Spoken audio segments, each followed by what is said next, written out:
What's up, guys? So I recently got a Switch. It's a used Switch OLED with 2 games, Luigi's Mansion 3, Crash Insane Trilogy, right Joy-Con, and power cable, and I paid $110 for everything, so I was stoked. As you might be able to hear in the background, me and my wife just had a kid, so my dad senses her tingling, so I might have to go check on little man.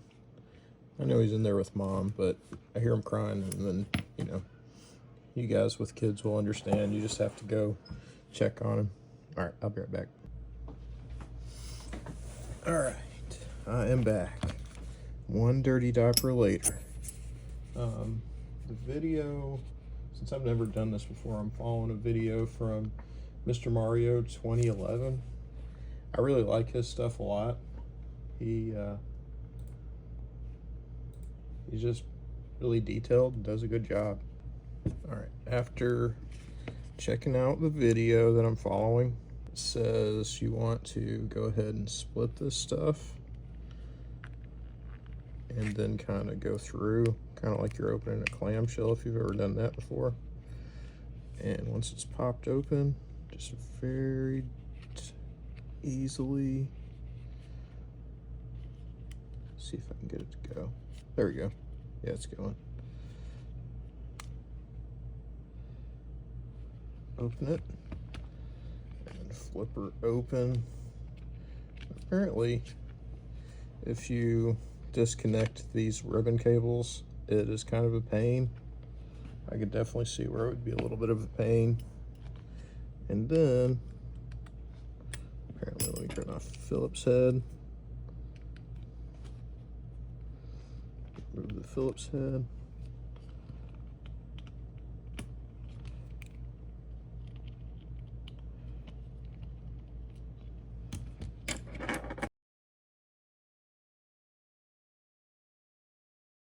All right, that's out. Okay, according to the iFixit video, basically what I'm doing is the battery connection right there, and we have to lift that up. There we go. Got that. And according to iFixit, you want to come in, just kind of pry the battery up like so. Oh, poor buddy's still in there, just raising Cane. I think, is this all one piece? It looks like all one piece, so probably we're just gonna take a shot in the dark and see what happens. And this might just be the wrong thing to do, but we'll figure it out.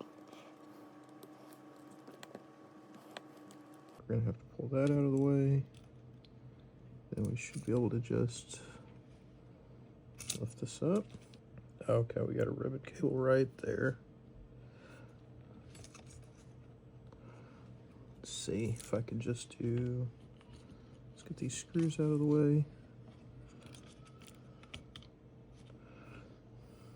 Now it looks like the joystick is held in with that one thing. Let's consult the video. Well, apparently we have to lift this. It's a release of the ribbon cable, and then just this right here, this right here,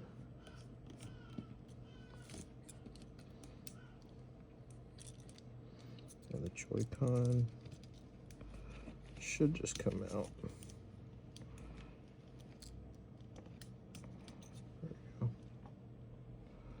See. Yeah, there we go.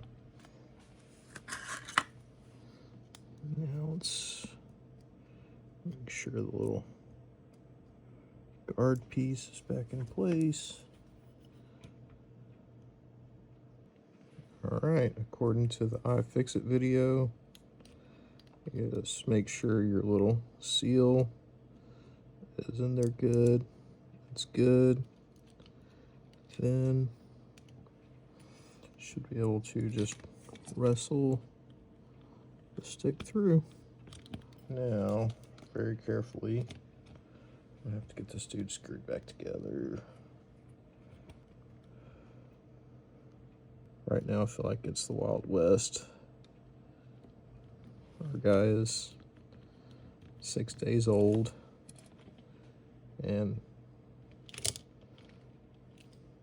it's not bad, but it is a major adjustment.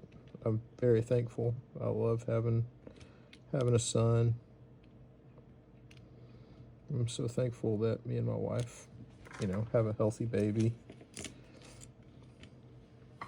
But it is definitely a life adjustment.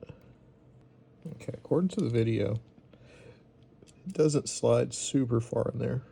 But once that's done, you just kind of slip that back down. And then, very carefully, flip this dude over.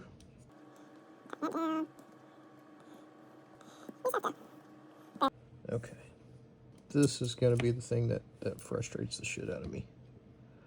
Guaranteed. Dude. Nice. Alright. That is done. Now, let's replace these guys. Alright, so replacing the latch looks like, remove this Phillips head.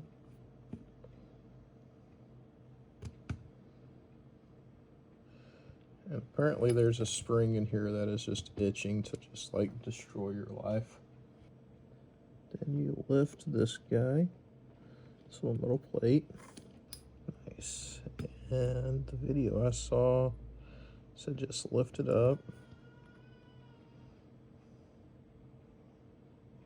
Kind of bend it up out of your way. So now we're gonna go check on our son real quick. All right, we had a gassy baby. All right, so I think I'm gonna be really careful here,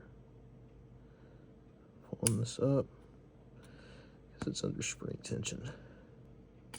There we go. Nice. Let's get these guys. These are the metal replacements. Alright, so apparently, after watching the video a little further, you can see this little ramp, and you can see how this little ramp is on this one. You can tell. There you go. You want to make sure you're putting the right ones in the right side, or correct side. Again, this is not a tutorial, so a little bit of a trial and error thing of just doing your absolute best. And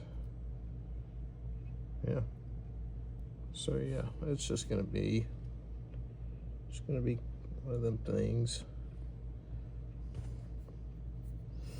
I used to build and repair airsoft guns back in the day, and there was a lot of this kind of stuff that is just really small spring that's under tension. I enjoy it, don't get me wrong, but yeah, there you go. Okay, that works. Now we just have to bring our metal plate back down. Make sure it slides back into its home. All right, she's back in the home. Go ahead and press it down. Yeah.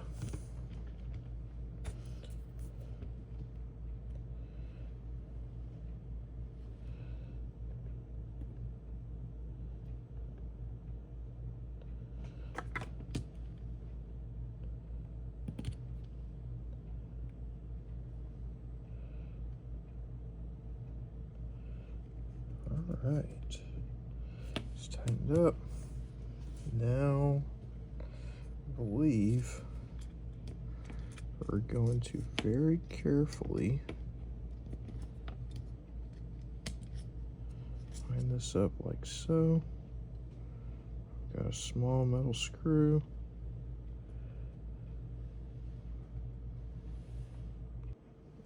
So lay this down, put your short little tiny silver screw in there,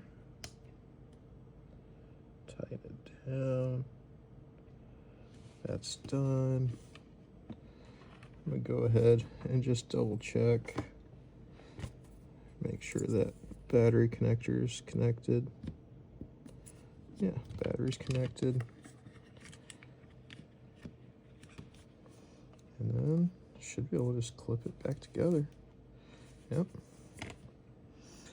Go ahead and load these screws in. It's really nice, this kit that I got. I mean, there's a shit ton on Amazon. But definitely get the one that has the screwdrivers, because these are weird, like tri-head screws. Is that the right screwdriver? Or do I need this one? I might need this one. Yeah. Nice.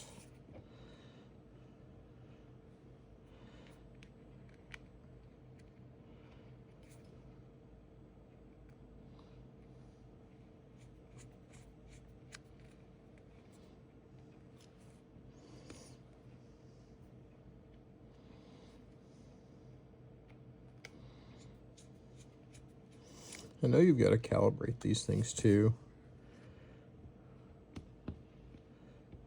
which I don't think should be too difficult, but we'll cross that bridge here shortly. So yeah, button this guy up, and then I'm going to repeat this process on my other controller here. But yeah, all right, I'll be back with the finished product. So I put it all together, and now this button won't depress. So let's investigate together.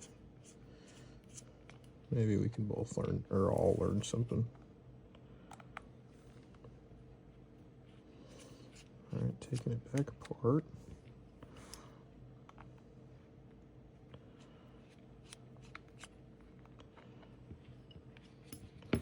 Grabbing the sponger. Pop, pop, go around, really carefully do that.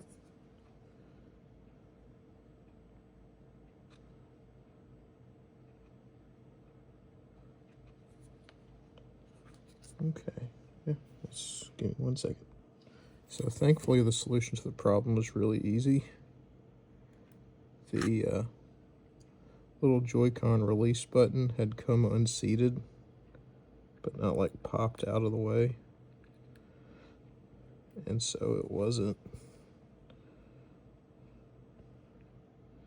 allowing me to depress it to release the Joy-Con. So glad I caught that before I put it on and got it stuck in the console, because that would have been a whole thing. There we go. Yeah, now she's moving. Sweet. Go ahead and make sure that's torqued. Nice. Make sure the ribbon cables are good. Everything looks decent. Probably gonna pinch something. That's fine. Now we'll put it back together.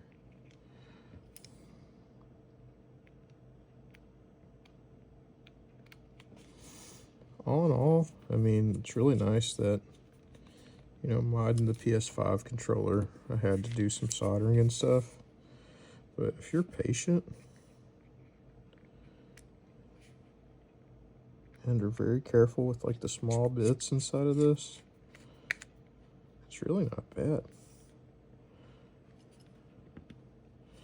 And after I do this a few times, I feel like it's going to be super easy.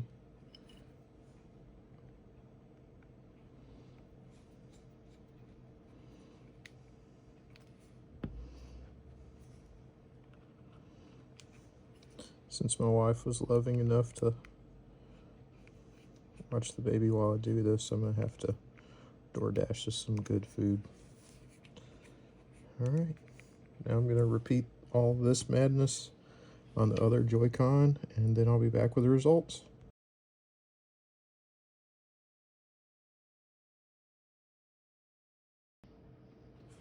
This is kind of cool. This one's already been swapped. Right? Yeah, because there's that one. And this one's already got a metal thing in it, so very cool. Well, it's missing the screw. So whoever did this before me forgot to put the screw in. But alright, that works.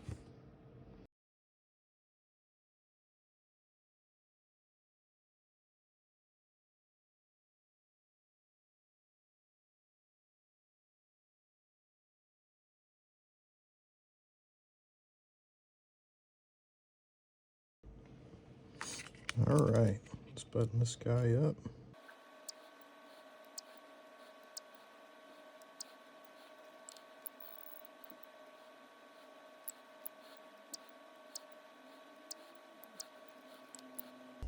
Alright, let's try a game. I'm going to try Wild Guns.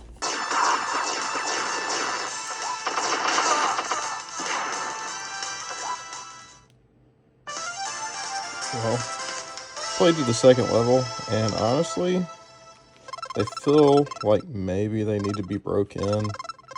Not gritty, but kind of